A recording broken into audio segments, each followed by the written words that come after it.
করার জন্য আমি 9টি বিধান প্রবর্তন করিয়াছি।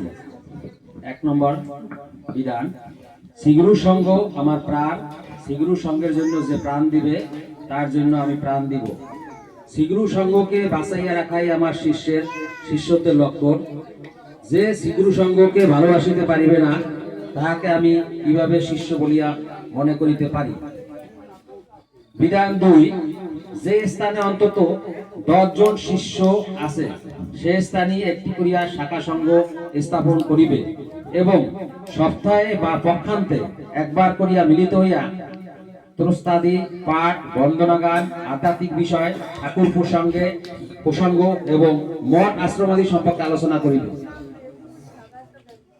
বিধান 3, যে স্থানে অন্তত 10 জন মহিলা শিষ্য আছে সেই স্থানে উপরিক্ত নিয়মে মাতৃসংঘ স্থাপন করিবে।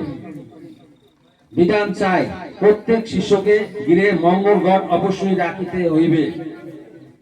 যেই দিন সে অন্ন গ্রহণ করিবে সেই দিন অন্নের অগ্রভাগ শ্রীগুরুর উদ্দেশ্যে উৎসর্গ করিতে হইবে।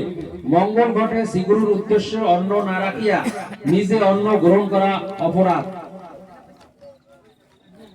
বিধান 5, প্রত্যেক শিষ্য ভক্তকেই কলিকাতা শ্রীগুরু সংঘ আশ্রমে সাধ্যমতো মাসিক প্রণামী দিতে হইবে ও শ্রীগুরু সংঘ পত্রিকার গ্রাহক হইতে হইবে। বিধান 6, প্রত্যেক শিষ্য ভক্তকেই কলিকাতা শ্রীগুরু সংঘ আশ্রমে সার্বভৌম জন্মোৎসবে এবং ব্রহ্মচারী কলোনিতে সার্বভৌম মহাষ্টমী মহাযজ্ঞে সাহায্য প্রেরণ করিতে হইবে। বিধান 7, ভক্ত সম্মেলনে যোগদান করিবার জন্য সকলকেই চেষ্টা করিতে হইবে।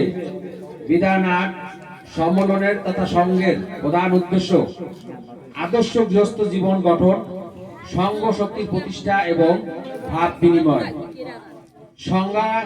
সংঘার্থগত শিষ্য ভক্তবিন্দু এই আদর্শ ত্রয়কে লক্ষ্য করিয়া শ্রীগুরু নির্দিষ্ট সাধন সহায় জীবন পথে পরিচালিত হওয়ার যথারীতি চেষ্টা করিবে।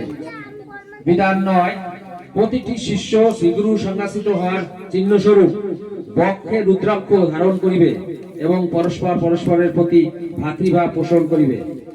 শ্রীগুরু জয়, শ্রীগুরু জয়, শ্রীগুরু জয়।